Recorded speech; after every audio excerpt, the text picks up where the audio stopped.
Good morning, students. How are you all? I am Pankaj Mishra, your physics teacher, here again with a new video on physics class. Students, as you all know, we have completed 2 chapters of your physics book. That is, first chapter हम लोगों ने force पढ़ लिया था. Second chapter आपको work, power and energy. In the last video, I have just completed that chapter. Okay, I have given you the notes of both the chapters. Just go through the notes, write the notes in your fair copy, and try to solve the numericals also. और अगर आपको कोई problem होती है, वैसे मैंने आपको solve करके दिए हैं. And if you are having any problem regarding the numericals, then I will be making video on the numericals also. So student, today will be starting with the basic of this chapter. आज हम लोग machine के बारे में पढ़ेंगे कि machine क्या है, मशीन्स के फंक्शंस क्या होते हैं और कुछ टर्म्स आज हम लोग स्टार्ट करेंगे. ठीक है, तो first of all will start with machine. तो मशीन की डेफिनेशन से पहले मैं कुछ चीजें आपको बताता हूँ इस चैप्टर में क्या पढ़नी है.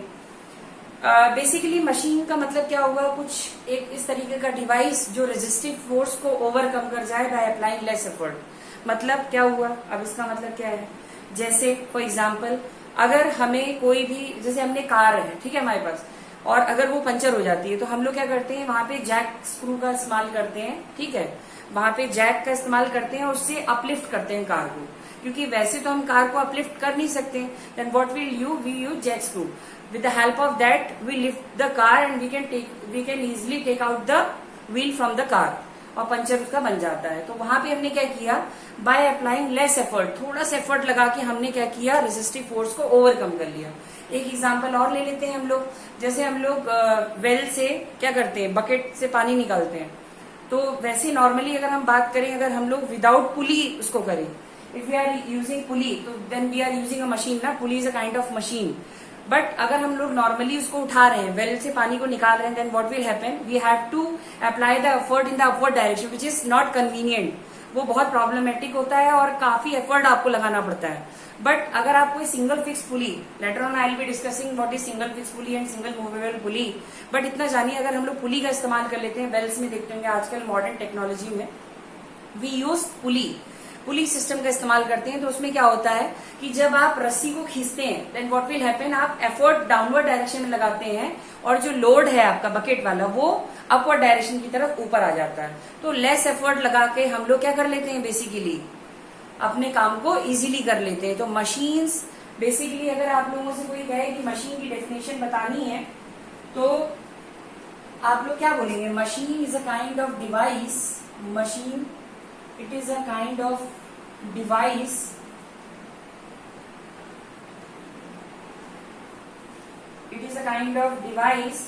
which is used to overcome resistive force by applying less effort. मतलब आपने क्या किया बेटा, एफर्ट भी कम लगाई और रेजिस्टिव फोर्स को ओवरकम भी कर लिया. So this is called as machine. Machine आप लोगों को इस तरीके से डिफाइन करनी है अगर एग्जाम में आती है. ठीक है, machine is a kind of device which is use to overcome the resistive force by applying less effort. आपको मैंने कुछ एग्जाम्पल्स बताए हैं. अब हम लोग थोड़ा सा डिस्कस करते हैं, अगर हम इसके फंक्शंस के बारे में बात करें, क्योंकि देखिए आज केवल हम लोग थ्योरेटिकल पोर्शन कर रहे हैं, बाकी इसमें डेरिवेशंस भी हैं. तो will be discussing the next video. आज केवल बेसिक क्लास थी, तो मैं आज आपको मशीन्स के बारे में बता रहा हूँ. Later on will be discussing about pulley, then lever, कई चीजें हम लोग पढ़ेंगे. फंक्शंस में देखिए, सबसे पहला जो फंक्शन होता है, it act as a force multiplier. उसको बहुत ध्यान से समझिएगा. It act as a force multiplier. ये मशीन का पहला फंक्शन है कि ये फोर्स मल्टीप्लायर की तरह काम करेगी. जैसे फोर्स मल्टीप्लायर की बात करें तो हम लोगों ने देखा, भी मैंने आपको एग्जांपल दिया, एग्जांपल से समझा रहा हूँ कि कार में जैक का इस्तेमाल किया जाता है in order to lift the car so that we can take out the wheel from that. तो वहां पे जैक का इस्तेमाल करते हैं, आप थोड़ा सा एफर्ट लगाते हैं. मतलब ये फोर्स मल्टीप्लायर का काम करता है कि मतलब आप थोड़ा सा एफर्ट लगा के ज्यादा से ज्यादा फोर्स लगा करके अपने वर्क को इजिली काम कर लेते हैं. सेकंड एग्जांपल आपको वेल वाला बताया था, by using a single fix pulley. Actually the direction of the effort should be in the upward direction, but while using the single fixed pulley what will happen कि हम लोग downward direction में effort को लगाते हैं और less effort लगा के हम bucket full of water we can lift from the well. तो ये आपका एग्जाम्पल हो गया। तो फोर्स मल्टीप्लायर की तरह अगर आप बात करें तो 2 एग्जाम्पल्स मैंने आपको बता दिए हैं। नेक्स्ट आप लोग बोल सकते हैं it changes the point of application of force, point of application of force, ठीक है। It act as a point of application of force. अब यहाँ पे क्या है, ध्यान से समझिएगा इसको कि point of application of force की अगर हम लोग बात करें तो हम लोग, आपने देखा होगा साइकिल चलाते हैं, ठीक है। साइकिल में आप लोग बेटा फोर्स कहाँ लगाते हैं, जब आप पैडलिंग करते हैं तो फोर्स लगाते हैं। लेकिन आपको एक चीज पता है कि जो उसका रियर व्हील है, ठीक है, that is your back wheel, उसमें जो चेन पॉकेट लगी होती है, जब आप पैडलिंग करते हैं तो वो जो एक्सल होता है वो भी मूव करता है। तो लगाते तो फोर्स ये हैं आप लोग, लेकिन क्या होता है कि उसके साथ साथ आपका रियर व्हील भी आपका चलने लग जाता है। तो point of application of force भी मशीन, तो वो भी किस तरीके का है, एक मशीन ही है। थर्ड हम लोग बात करते हैं it changes the direction of applied force. अब ये देखिए वेल वाला एग्जांपल हो गया। वेल वाले केस में हम लोग क्या करते हैं कि वैसे तो नॉर्मली कन्वीनियंट जो है आपके लिए कि डाउनवर्ड डायरेक्शन में सिंगल फिक्स पुली लगाइए और आपका एफर्ट कम लगेगा। लेकिन नॉर्मली अगर हम when we pull water from the bucket from the well, then effort is applied in the upward direction which is not convenient. तो हम लोग क्या करते हैं, मशीन का इस्तेमाल करके डायरेक्शन ऑफ फोर्स को चेंज कर देते हैं। Earlier the direction of force like effort is a kind of force, so earlier it was being acted in the upward direction, but now by using the single fixed pulley what will happen, we'll apply that force in the downward direction so that the water will come out from the well easily. तो ये हमारा third point हो गया। Now we'll discuss about fourth point. Fourth function आपका क्या होता है, देखिए स्पीड, आप स्पीड की भी बात कर सकते हैं। It can change the speed, speed को भी चेंज कर सकता है। अब हम लोग बात कर लेते हैं स्पीड की बात। तो आपने देखा होगा कि जैसे आप सीजर का इस्तेमाल करते हैं, ठीक है, सीजर में आप लोग बेसिकली बेटा क्या करते हैं, सीजर में हैंडल से आप लोग एफर्ट लगाते हैं। अभी मैं आपको सब सिखाऊंगा, लोड, एफर्ट, फलक्रम, ये सब आप लोग लीवर में पढ़ेंगे। लेकिन आपको इतना पता है कि जैसे सीजर को आप इस्तेमाल करते हैं तो एक उसकी ब्लेड्स होती हैं और एक हैंडल होता है। तो हैंडल के पास आप थोड़ा सा एफर्ट लगाते हैं और देखिए आपकी जो ब्लेड है वो ज्यादा दूर तक डिस्टेंस कवर करती है, लॉन्गर आर्म होती है उसकी, ठीक है। तो स्पीड भी बढ़ जाती है, ठीक है, थोड़ा सा एफर्ट लगा के आप ज्यादा से ज्यादा अपना काम कर लेते हैं, ठीक है। तो ये चीज हो गई। अब थोड़ा इसको मैथमेटिकली कैसे समझ सकते हैं, बच्चे पूछते हैं सर अगर मैथमेटिकली हमको, वैसे मैं मैकेनिकल एडवांटेज का वर्ड यहाँ यूज करूंगा और उसको डिफाइन अभी बाद में करूंगा, लेकिन आपको लोड, एफर्ट, बार बार मैं ये वर्ड यूज कर रहा हूँ, उसके बेस पे मैं आपको समझाता हूँ कि ये केसेस है, ठीक है। First case, if load is greater than effort, इस चीज को याद रखिएगा। अभी ये मैकेनिकल एडवांटेज के टर्म में भी आपको समझाऊंगा। अगर आपका लोड एफर्ट से ज्यादा है तो ये कैसी मशीन होगी, फोर्स मल्टीप्लायर। ये बोर्ड में कई बार क्वेश्चन पूछा जाता है, ठीक है, फोर्स मल्टीप्लायर आपसे पूछ लिया जाए, ठीक है। और अगर आपसे पूछ लिया जाए गेन इन स्पीड, तो अगर एफर्ट आपका ज्यादा हो जाएगा लोड से तो ये क्या हो जाएगा, गेन इन स्पीड। ये बोर्ड में 2 बार पूछा गया, ये दोनों सवाल पूछे गए हैं, ठीक है। So just go through this question, ठीक है, अच्छे से पढ़िएगा। और थर्ड क्या होता है, डायरेक्शन चेंज। अगर एफर्ट और लोड बराबर हो जाए तो ये क्या हो जाएगा, बेसिकली आपका डायरेक्शन चेंज। तो एफर्ट और लोड के टर्म में अगर आपको डिफरेंशिएट करने के लिए बोला जाए कि एफर्ट ग्रेटर, लोड ग्रेटर, तो कौन सी टाइप की मशीन होगी, तो यू कैन डिफाइन इट, ठीक है। अब कुछ टेक्निकल टर्म्स इसमें यूज होती है, जैसे मैं आपसे लोड बोल रहा हूँ, एफर्ट बोल रहा हूँ, मैकेनिकल एडवांटेज बोल रहा हूँ, ठीक है। तो लोड बेसिकली क्या है, जैसे मान लीजिए अगर हम यहाँ पे बात करें, जैसे हम एक पुली की बात करते हैं, बाद में आपको सिखाऊंगा मैं क्या किस टाइप से, जैसे ये पुली है, ठीक। अब जब इसको आपने हैंग किया तो इस तरीके से है यहाँ पे। अब जैसे मान लीजिए आप एफर्ट यहाँ लगा रहे हैं और ये लोड है, इसका लोड मतलब W=mg।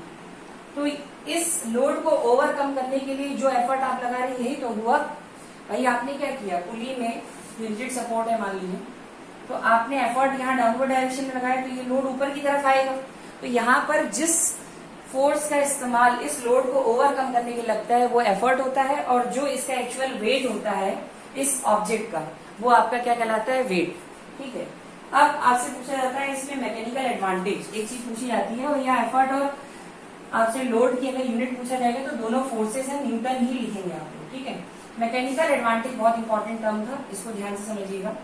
Mechanical advantage is basically ratio of load and effort. It is defined as the ratio of load and effort, ठीक है। हम लोग जब भी बात करेंगे तो मैकेनिकल एडवांटेज होगा, it is defined as ratio of load and effort. अब यहाँ पे यूनिट्स की बात कर लें अगर, तो देखिए क्या हो जाएगी, लोड की यूनिट भी न्यूटन हो गई और एफर्ट की यूनिट भी न्यूटन हो गई। इसका मतलब ये तो कैंसिल आउट हो गए दोनों, यूनिट लेस हो जाएगी। क्या हो जाएगी, यूनिट लेस। तो मैकेनिकल एडवांटेज की कोई भी यूनिट नहीं होती है। अब जो मैथमेटिकली मैं आपको समझा रहा था कि कैसे हम लोग मशीन को डिस्टिंग्विश करेंगे, तो देखिए यहाँ से समझ में आता है ये, अगर लोड ग्रेटर देन एफर्ट है फर्स्ट चीज, तो मैकेनिकल एडवांटेज आपका हमेशा 1 से बड़ा आएगा, याद रखिएगा। अगर लोड आपका बड़ा है तो ये क्या हो जाएगा, ग्रेटर देन 1। तो ये किस टाइप की मशीन होगी, फोर्स मल्टीप्लायर, इसको याद रखिएगा। सेकेंड केस, अगर एफर्ट आपका ग्रेटर देन क्या है, लोड है, तो मैकेनिकल एडवांटेज आपका लेस देन 1 आएगा।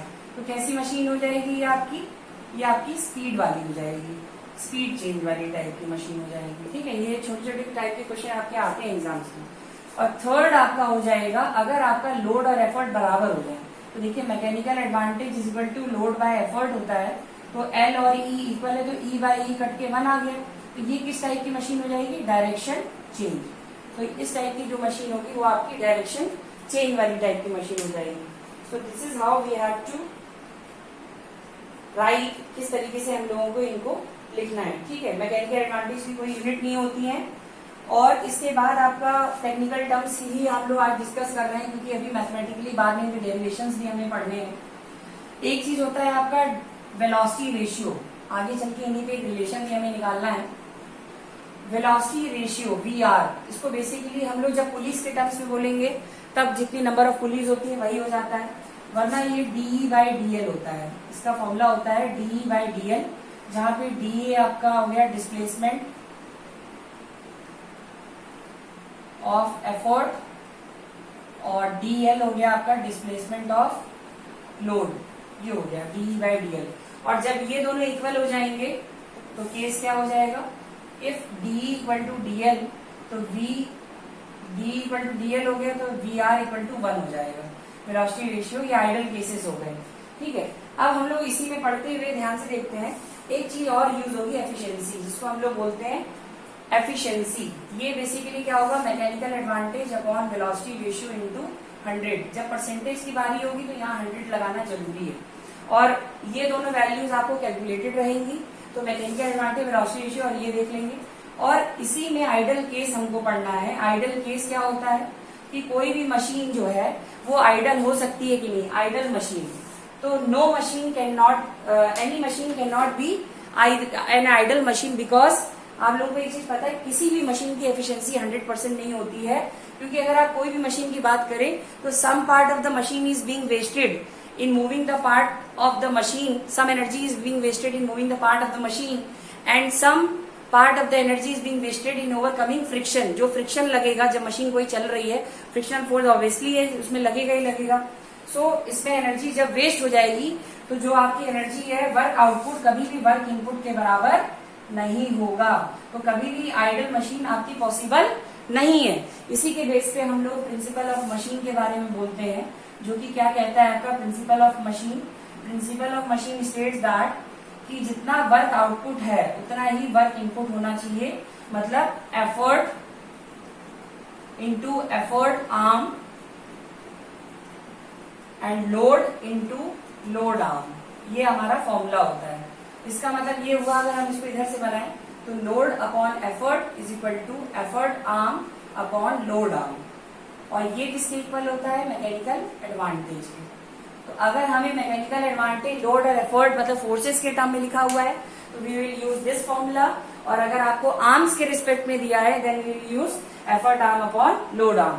सो student, this was all about today's lecture. आज मैंने आपको बेसिक चीजें बता दी, मशीन क्या होती है, उसके टेक्निकल टर्म्स क्या होती हैं, फंक्शंस क्या होते हैं, कैसे हम लोग मशीन्स को डिस्टिंग्विश करते हैं।